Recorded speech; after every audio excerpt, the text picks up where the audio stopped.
கோவிந்த நாம சங்கீர்த்தனம் குடிகொண்ட நெஞ்சம்தான் பெருமாளையும்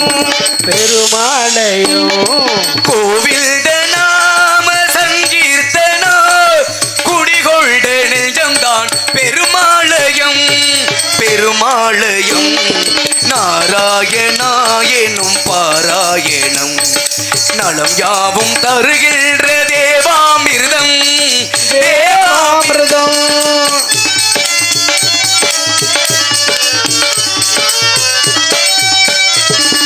படியேறி வருவோர்க்கு பயமில்லையே செய்த பாவங்கள் தீரவேர் வழியில்லையே படியேறி வருவோர்க்கு பயமில்லையே செய்த பாவங்கள் தீர வேறு ஒளி இல்லையே துணையாக வரும் சங்கு சக்கராயுதம் துணையாவதவன் சங்கு சக்கராயுதம் தொழுவார்க்கு அருள்கின்ற திருவேங்கடம்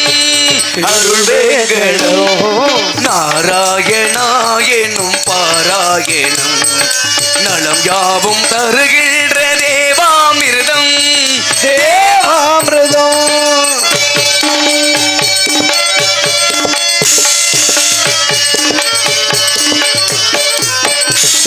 சித்திகளித்தொரு முக்தி கொடுத்திட சக்தி படைத்த மலை தேவர்கள் மூவர்கள் யாவரும் வேண்டிடு சேட நினைத்த மலை சித்திகளுக்கு ஒரு முக்தி கொடுத்திட சக்தி படைத்த மலை தேவர்கள் மூவர்கள் யாவரும் வேண்டிடு சேட நினைத்த மலை சக்தி வேதமும் புரிய சாரதியின் நித்த மாறுபடை தத்துவ வேதம் உரைத்தது சாரதி நித்தமும் வாழுமலை தக்னாகினும் இணைய தூயவள் ஆகவள் வாழும் ஏழு மலை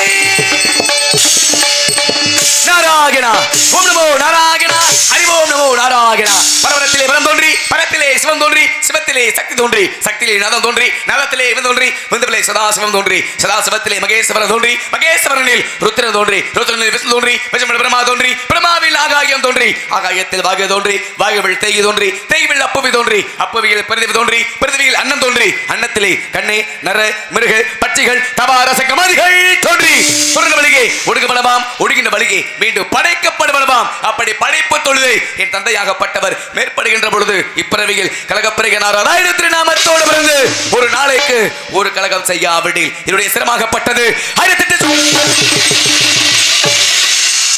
அப்படியெல்லாம் பார்க்கின்ற பொழுது குறிஞ்சி முல்லை மருதம் நெய்தல் பாலை என்று சொல்லக்கூடிய இந்த ஐவகை நிலங்களிலே இன்றைக்கு நான் வந்திருக்கக்கூடிய இந்த இடமோ குறிஞ்சி நிலம். இந்த குறிஞ்சி நிலத்திலே குடிகொண்டிருக்கக்கூடியது யாரு அப்படின்னா முருகப்பெருமான். அப்படி இருந்துட்டாலும் எல்லாவற்றிற்கும் யாரு அப்படின்னா விநாயகப் பெருமான். அல்லல் போம் வல்வினை போம் அன்னை வயிற்றில் பிறந்த தொல்லை போம் புகா துயரம் போம் நல்ல குணம் அதிக மாமருனை கோபுரத்தில் வித்திருக்கும் அந்த விநாயகப் பெருமானை கை தொழுத கால் என்ற கவிக்கு இணங்க இந்த இடத்திலே அந்த செல்வ கணபதியை வணங்கிவிட்டு அதற்கு அடுத்தபடியாக நமது கழகத்திற்கு ஏதேனும் வழி கிடைக்குமா என்று கவனித்து பார்க்கலாம் என்ற ஒரு காரணத்தினாலே அந்த செல்வ கணபதியை வணங்கிவிட்டு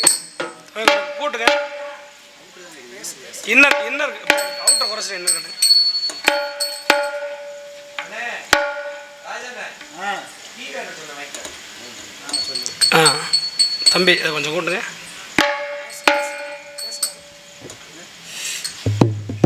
அது ஓகேப்பா, இதை மட்டும் கொஞ்சம் கூட்டு, சும்மா கூட்டு.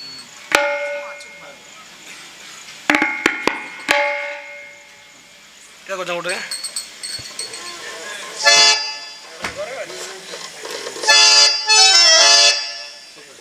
அப்படியா போட்டோம். ஹலோ செல்வ கணபதியே எங்கள் குல சித்தி விநாயகனே, செல்வ கணபதியே எங்கள் குல சித்தி விநாயகனே, செல்வ கணபதியே எங்கள் குல சித்தி விநாயகனே, சிவகுலதவ கொழுந்தே சிவகுலதவ கொழுந்தே என்னை இங்கு சீருடன் ஆழ்பவனே, செல்வ கணபதியே சித்தி விநாயகனே,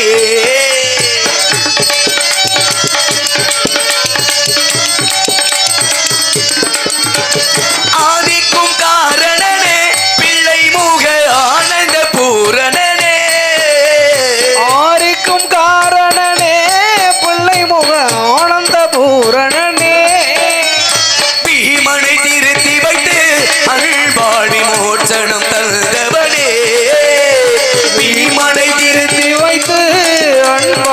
மோட்சணம் செய்தவனே செல்வ கணபதியே எங்கள் குல சித்தி விநாயகனே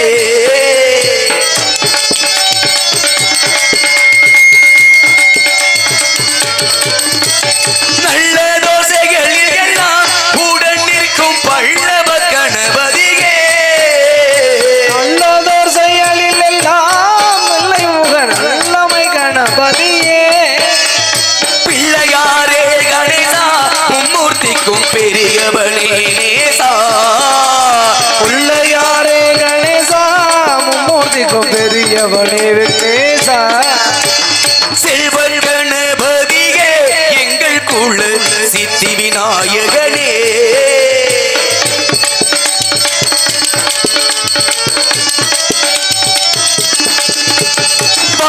வாமனமாயவனார் வெற்றி கொள்ள வாழ்த்துக்கள் சொன்னவனே வாமனனாயவனாம் வெற்றி பெற வாழ்த்துக்கள் சொன்னவனே கீதையை எழுதி தந்த பக்தர் குறை தீர்த்த விநாயகனே கீதையை எழுதி தந்து பக்தர் குறை தீர்த்தது நாயகனே செல்வ கணபதியே எங்கள் குல சித்தி விநாயகனே சிவகுலதவ கொழுந்தே சிவகுலதவ கொழுந்தே என்னை இங்கு சீருடன் ஆள்பவனே செல்வ கணபதியே எங்கள் குல சித்தி விநாயகனே சித்தி விநாயகனே ஆகவே அப்பேற்பட்ட அந்த விநாயகப் பெருமானை இந்த இடத்திலே வணங்கிவிட்டாலும் அற்புதமான இந்நிலத்தை பார்க்கின்ற பொழுது இந்த இடமோ வேள்விமலை சாரல். இங்கு பல முனிவர்கள் தங்கி தவம் செய்வார்கள். அகத்திய முனிவர், அத்திரி முனிவர், அங்கிரேச முனிவர், இடிய முனிவர், உருவம முனிவர், கலைக்கோட்டு முனிவர், காசிப முனிவர், கவிதம முனிவர் என்று சொல்லக்கூடிய அப்பேற்பட்ட முனிவர்கள் எல்லாம் இந்த இடத்திலே இருந்து விட்டாலும் மினமாகியும் கமடமதாகியும் மேருவகெடுக்கும் தான் ஏனமாகியும் நராரியாகியும் இன்னர் குரலாகியும் கூணல் வாய் மழுத்தரித்த கோவாகியும் அறக்கரை கொலை செய்த வானநாயகனாகியும் நின்ற மாள் மலரடி மரவேனே என்ற திவ்ய மந்திரத்தை உச்சரித்து எனது கழகத்திற்கு இடம் தேடி பூலோகம் வந்தேன். இங்கு சிங்கார சிகி வாகனன் முருகன் குடிகொண்டுள்ள குகன் இடத்தை நாடி நாளும் நம் குருவான ஹரி, கருணாகரன், கேசவன், கோவிந்தன், அச்சுதன், மாள், கிரியவன், நாரணன், பீதாம்பரன், வரன், கார்மேகன், விண்டு மராரி, உலக முண்டோன் என்று சொல்லக்கூடிய என்னுடைய பாட்டன் பரந்தாமனுக்கு இத்தனை விதமான பெயர்கள் இருந்துட்டாலும் அன்னவரையும் இந்த இடத்திலே வணங்க வேண்டும் அப்படிங்கிற ஒரு தன்மையிலே அன்னவரை வணங்கிவிட்டு அதற்கு அடுத்தபடியாக இந்நிலத்தை கவனிக்கலாம் என்ற ஒரு காரணத்தினாலே அந்த பன்னீர் மலர் சொரியும் மேகங்களை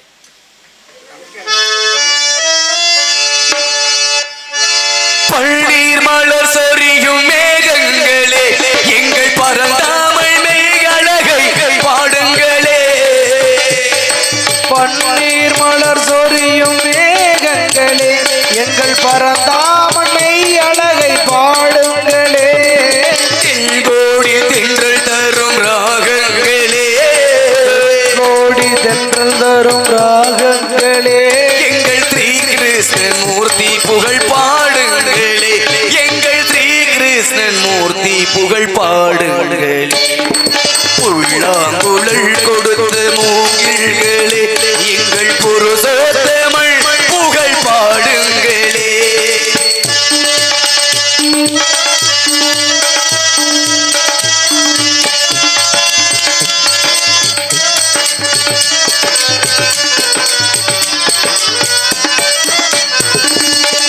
குருவாயுதனில் அவள் தவழ்கின்றவள் ஒரு கொடியோடு மதுராவை ஆள்கின்றவள் குருவாயூர் தன்னில் அவன் தவழ்கின்றவன் ஒரு கொடியோடு மதுராவை ஆள்கின்றவன் திருவேங்கடத்தில் அவன் அருள்கின்றவள் திருவேங்கடத்தில் அவன் அருள்கின்றவன் அந்த ஸ்ரீரங்கத்தில் பள்ளி கொள்கின்றவள் அந்த ஸ்ரீரங்கத்தில் பள்ளி கொள்கின்றவன் புல்லாங்குழல் கொடுத்த மூங்கில்களே எங்கள் புருஷோர்த்தமன் புகழ் பாடுங்களே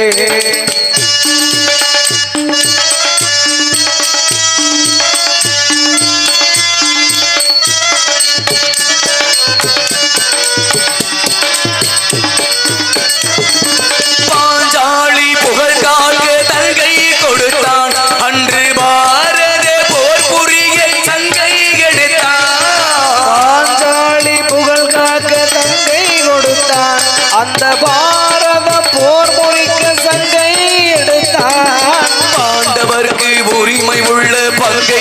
கொடுத்தான். பாண்டவர்க்கு உரிமையுள்ள பங்கை கொடுத்தார். நான் படிப்பதற்கு கீதை என்னும் பாடம் கொடுத்தான். நான் படிப்பதற்கு கீதை என்னும் பாடம் கொடுத்தான். குழல் கொடுத்த மூங்கில்களே எங்கள் புருஷோத்தமல் புகழ் பாடுங்களே. ஆடும் கங்கை மலர் தோட்டங்களே எங்கள் மதுசூதனல் புகழ் பாடுங்களே. புல்லாங்குழல் கொடுத்த மூங்கில்களே எங்கள் புருஷோத்தமல் புகழ் பாடுங்களே. ஆகவே அப்பேற்பட்ட என்னுடைய பாட்டன் பரந்தாமனை இந்த இடத்திலே வணங்கிவிட்டாலும் அற்புதமான இந்த இடத்தை பார்க்கின்ற பொழுது இந்த வனத்திற்கு உள்ளே யாராவது இருக்கத்தான் வேண்டும். உள்ளே ஏதாவது கேட்குமா சத்தம்? என்ன சோ? ஆஹா, ஆளோளம் சோ, ஆளோளம் சோ, ஆளோளம் சோ என்ற அற்புதமான கானம். இந்த கானம் கேட்டவுடன் ஓம் ஓம் ஓம் என்று உச்சரிப்பது போல ஆளோளம் எனும் கானம் இசைத்து சோ சோ என குரல் கொடுத்து பறவைகளை விரட்ட பாடுவதே நமது யாழ் இசையிலும் மேலாக காதுணிக்கிறது. அப்படிங்கிறதுனாலே இந்த சொல் பதத்தை இசைத்தவள் யாரு அப்படின்னா வள்ளியாகப்பட்டவள். என்ன காரணம் அப்படின்னா ஆதியில் முருகப்பெருமான் கொடுத்த வாக்கு அமிர்தவள்ளி சுந்தரவள்ளி என்ற இரு பெண்ணுக்கு வாக்கு கொடுத்தார். அமிர்தவள்ளியை தெய்வயானை என்ற பெயரிலே திருப்பரங்குன்றத்திலே வைத்து திருமணத்தை முடித்து விட்டார். இளையவள் சுந்தரவள்ளி ஆகப்பட்டவள் இந்த இடத்திலே அந்த முருகப்பெருமான் நினைத்துக் கொண்டு ஆளோளம் சோ என்று காவல் என்று காத்துக் கொண்டு இருக்கிறாள். இது எப்படியோங்க இந்த இடத்துல அந்த முருகப்பெருமானுக்கும் இந்த வள்ளி பிள்ளைக்கும் திருமணத்தை முடிச்சு வச்சிட்டு நம்ம தலை தப்பிச்சா போதும். ஏன்னா ஒவ்வொரு நாளும் என்னுடைய சிரசாகப்பட்டதை காப்பாற்றுவது பெருங்கொண்ட விஷயமாக இருந்துட்டாலும் அந்த இடத்துல தக்க வைக்க வேண்டும் அப்படிங்கிற ஒரு காரணத்தினாலே இந்த வள்ளியாகப்பட்டவள் இந்த காவலை எவ்வாறு காத்து கொண்டிருக்கின்றாள் அப்படின்னா ஏன்னா அப்படியே துள்ளி துள்ளி சென்று இந்த காவலை புரிகின்ற ஒரு காரணத்தினாலே அவ்வாறு பார்த்துக்கிட்டு இருக்கா. அப்படிங்கிற ஒரு காரணத்தினால அந்த துள்ளி துள்ளி போகும் பெண்ணை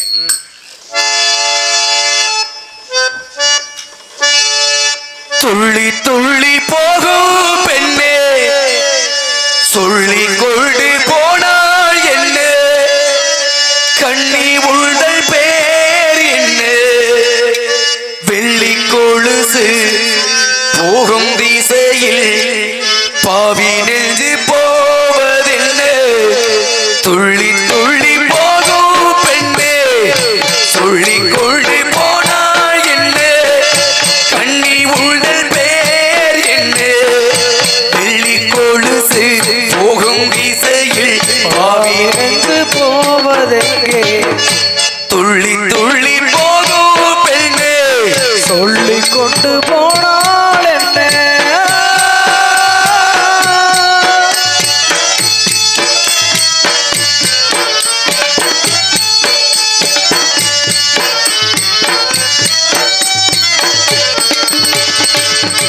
பூமி என்னும் பெண்ணும் பொட்டு வைத்துக் கொண்டு பச்சை ஆடை கட்டி பார்த்தாள் கோடை பெண்ணானம் கொண்டு ஏன் வளைந்து போகிறாள். பூமி என்னும் பெண்ணும் பொட்டு வைத்துக் கொண்டு பச்சை ஆடை கட்டி பார்த்தாள் கோடை பெண்ணானம் கொண்டு ஏன் வளைந்து போகிறாள். பூமி பெண்ணுக்கும் கண்ணி பெண்ணை போல் நெஞ்சில் ஈரமுண்டு துள்ளி துள்ளி போகும் பெண்ணே சொல்லிக் கொண்டு போனால் என்ன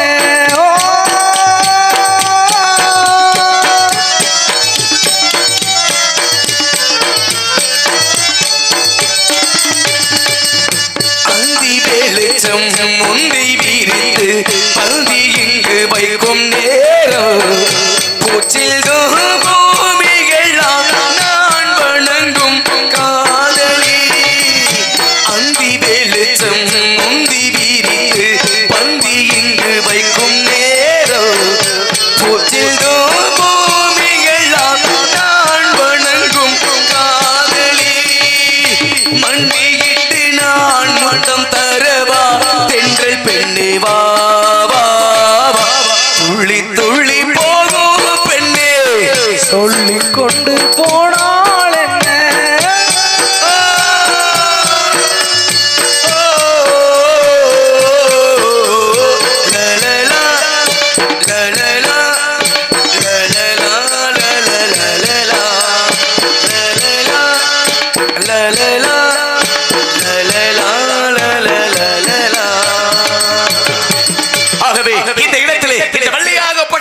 இந்த காவலை இவ்வாறு தான் காத்து கொண்டிருக்கின்றாள் அப்படிங்கிறதை பார்த்து விட்டாலும் 4 பேர் போன பாதையில் போக வேண்டும் அப்படின்னாங்க.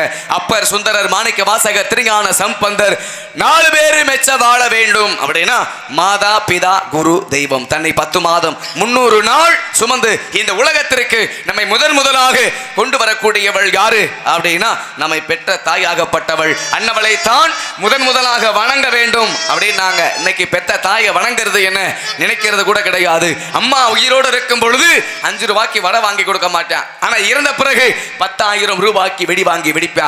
அதே போல உயிரோடு இருக்கும் பொழுது 1 ரூபாய் சோறு போட்டு கொடுக்காதவள் இறந்த பிறகு கோவிலுக்கு 4 கிடாயை வெட்டி அன்னதானம் செய்வேன். அப்ப இதுல எல்லாம் வந்து பார்த்தோம் அப்படின்னா புண்ணியம் கிடைக்குமா அப்படின்னா ஒருபோதும் கிடைக்காது. அதற்கு அடுத்தபடியாக யாரை வணங்க வேண்டும் அப்படின்னா தந்தை என்று சொல்லக்கூடிய அப்பாவை வணங்க வேண்டும் அப்படின்னாங்க. ஒருத்தர் 16 வயசுல வேலைக்கு போறேன் அப்படின்னா அவனுக்கு அப்பா சரியில்லைன்னு அர்த்தம். ஒருத்தர் 60 வயசுல வேலைக்கு போறாரு அப்படின்னா அவருக்கு பிள்ளை சரியில்லைன்னு அர்த்தம். ஆக ஒரு நல்வழியில் நடத்தக்கூடியவர் யாரு அப்படின்னா அவர்தான் தந்தையாகப்பட்டவர். 3வது இடத்துல குரு, 4வது இடத்துல தான் தெய்வத்தை வச்சிருக்காங்க. அதான் பாருங்க, மாதா, பிதா, குரு இந்த 3 பேருடைய ஆசி நமக்கு கிடைத்தது என்றால் தெய்வத்தினுடைய ஆசியும் அருளும் என்றைக்குமே நமக்கு உண்டு அப்படி சொல்லி வச்சிருக்காங்க. அப்ப முதல் இடத்துல இருக்கக்கூடியவள் யாரு அப்படின்னா தாயாகப்பட்டவள் அப்படின்னு சொன்ன. இப்படிதான் பாருங்க, ஒரு தம்பதியினருக்கு திருமணமாகி நீண்ட நாட்களாக குழந்தை என்பதே இல்லை. அப்படி குழந்தை என்பதே இல்லாமல் இருக்கின்ற பொழுது அவங்க என்ன செஞ்சாங்க, எல்லா தெய்வத்தினுடைய ஆலயத்திற்கும் சென்று எல்லா தெய்வத்தை கிட்ட போய் வேண்டுனாங்க.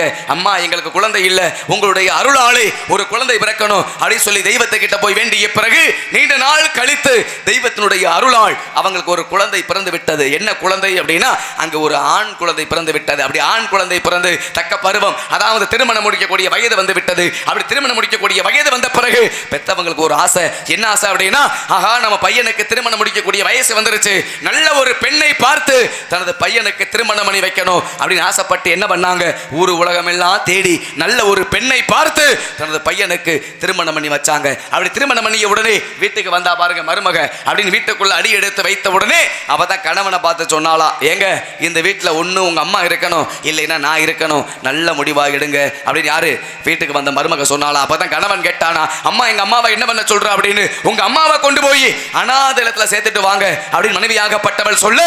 அப்பதான் கணவன் சொன்ன, பெத்த தாயை கொண்டு போய் ஒருபோதும் நான் அநாத இல்லத்துல சேர்க்க மாட்டேன், வேற ஏதாவது நீ சொல்லுமா நான் கேட்கிறேன் அப்படின்னு சொன்ன பிறகு அதற்கு அடுத்தபடியாக மனைவி சொன்னா, சரிங்க உங்க அம்மாவை கொண்டு போய் நீங்க அநாத இல்லத்துல சேர்க்க வேண்டாம், நம்ம வீட்டுக்கு முன்னாடி ஒரு திண்ணை இருக்கு பாருங்க, அந்த திண்ணையில தான் உங்க அம்மா தூங்கணும், அந்த திண்ணையில தான் உங்க அம்மா இருக்கணும், இதுக்கு நீங்க சம்மதிக்கல அப்படின்னா எங்க அம்மா வீட்டுக்கு நான் போயிருவேன் அப்படின்னு அவ சொல்ல. அவ தான் பாருங்க காமமாகப்பட்டது அவனுடைய கண்ணை மறைத்து விட்டது, மனைவியுடைய சொல்லை கேட்கும் காலகட்டம் வந்து விட்டது அப்படின்னு நினைச்சு என்ன பண்ணா, ஒரு பாய் தலகாணி எடுத்துட்டு போய் வீட்டுக்கு முன்னாடி இருக்கக்கூடிய திண்ணையில வச்சுட்டு அப்பதான் பெத்த தாயை பார்த்து சொன்னானா, அம்மா இனிமேல் நீங்க வீட்டுக்குள்ள வர வேண்டாம், உங்களுக்கு வேண்டியது எல்லாமே இந்த இடத்துக்கு வந்துடும் அப்படி தாயை பார்த்து சொல்ல. அப்பதான் தாய் சொன்னாளா, அடே மகனே இனிமேல் நான் எங்க இருந்தா என்னடா, நீ நல்லா இருந்தா போதும்டா, அதான் பெத்த மனம் பித்து பிள்ளை மனம் கள்ளு அப்படி சொல்லுவாங்க. அப்படி சொன்ன பிறகு பாருங்க, இந்த புதுசா திருமணம் முடிச்சவங்களுக்கும் கொஞ்ச நாள் கழித்து அவங்களுக்கும் இறைவனுடைய அருளால் அங்கும் ஒரு ஆண் குழந்தை பிறந்து விட்டது. அப்படி ஆண் குழந்தை பிறந்து ஒரு 8 வயசு 10 வயசு பையனா வந்துட்டான். ஒரு 10 வயது பையனாக வந்த பிறகு திண்ணையில படுத்தா பாருங்க மாமியா, அவளும் வயதாகி பாட்டியாகி இறந்து போயிட்டா. இறந்து போனவளை கொண்டு போய் நல்ல முறையில் அடக்கம் பண்ணிட்டாங்க. அப்படி அடக்கம் பண்ணிய பிறகு அவ படுத்த இடத்துல பாயின் தலகாணி அப்படியே இருந்துச்சா. அப்பதான் பாருங்க இவங்க பையன், அந்த 10 வயசு பையன் போய் அந்த பாயின் தலகாணி மடிச்சுக்கிட்டு இருந்தானா. அப்படி மடிச்சுக்கிட்டு இருக்கும் பொழுது அப்பதான் இவங்க அம்மா சொன்னாலாம், அடே அந்த பாயின் தலகாணி உங்க பாட்டி படுத்தது, அவளை இறந்து போயிட்டான், அவளை கொண்டு போய் நல்ல முறையில் அடக்கம் பண்ணியாச்சு, இப்ப எதுக்கு அந்த பாயின் தலகாணி மடிச்சுக்கிட்டு இருக்க, அதை மடிச்சு கொண்டு போய் வீசிடா ரோட்டுல அப்படின்னு இவங்க அம்மா சொல்லு. அப்பதான் அந்த 10 வயசு பையன் சொன்னானா, அம்மா இந்த பாயின் தலகாணி பாட்டி படுத்தது அப்படிங்கிறதுக்காக மடிச்சு சுருட்டி ரோட்ல போட்ட கூடாது, இதை மடிச்சு பத்திரமா வச்சிருக்கணும். ஏன் அப்படின்னா இன்னும் கொஞ்ச நாள் கழிச்சு இது உனக்கு தேவைப்படும் அப்படின்னு அவன் சொன்னானா. ஏன்னா விதை ஒன்று போட்டா சொர ஒன்று முளைக்குமா அப்படின்னா முளைக்காது, எந்த விதை போடுறோமோ அந்த விதையாகப்பட்டது தான் முளைக்கும்.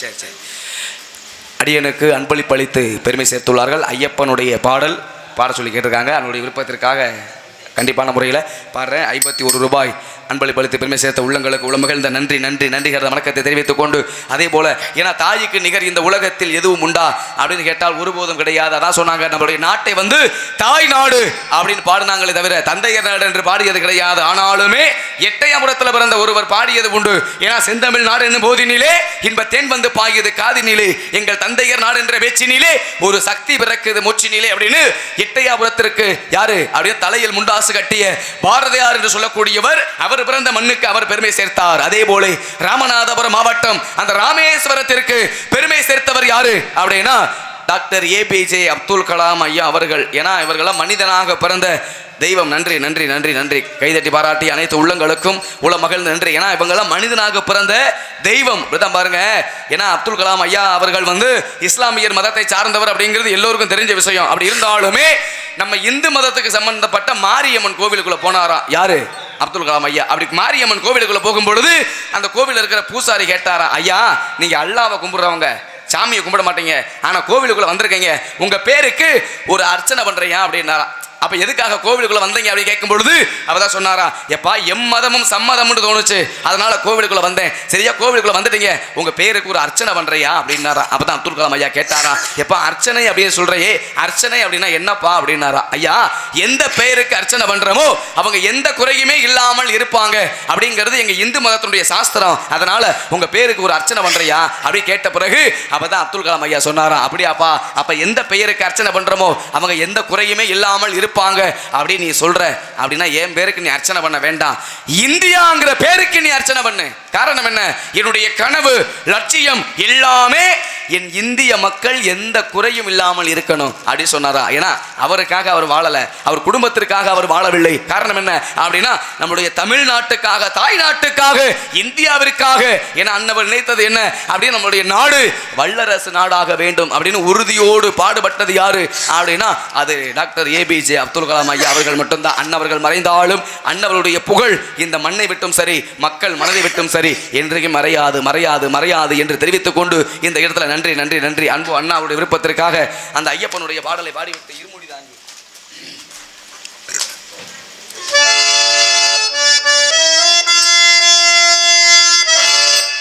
இருமுடி தாங்கி ஒரு மனதாகி குருவெனவே வந்தோ இருவினை தீர்க்கும் யமனையும் வெள்ளும் உள் திருவடியை காண வந்தோ